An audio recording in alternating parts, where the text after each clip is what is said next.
Right now in the Middle East, Iran considering a U.S. proposal to end this war.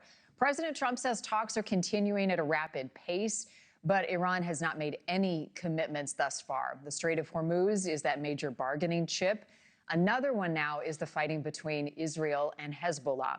NewsNation's Robert Sherman is live in Qatar with the latest. Iran reportedly, Robert, is looking for tangible, real benefits. What might that entail? Yeah, I mean, certainly, Marni, one of the things that Iran has been very vocal about is seeing an end to the fighting in Lebanon. But of course, they have also been very adamant about their rights to enrich uranium, stockpile uranium. They also believe that they have a right to control the Strait of Hormuz.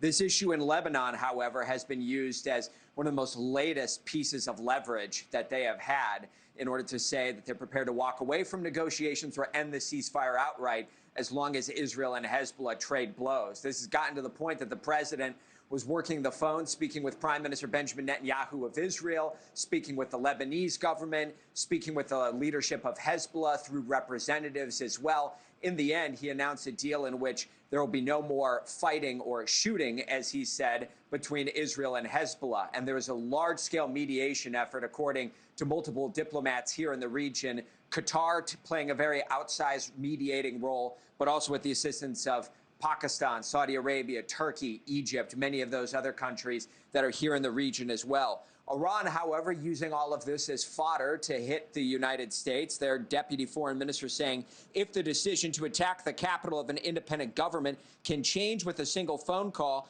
the main question is, why did months of ceasefire violations, aggression against Lebanon, the displacement of its people, and threats to this country's sovereignty continue with Western political and military support?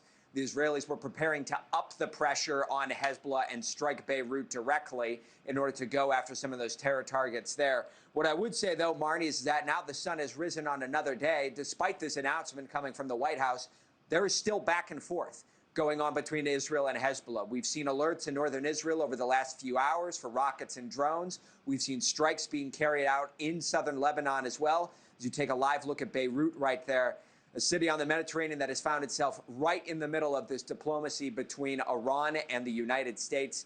And certainly, while the hope is that the situation will stabilize, it's not fully there yet.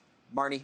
Thank you for watching. Subscribe below and download our NewsNation app right now on your phone, and you will get fact-based, unbiased news for all Americans.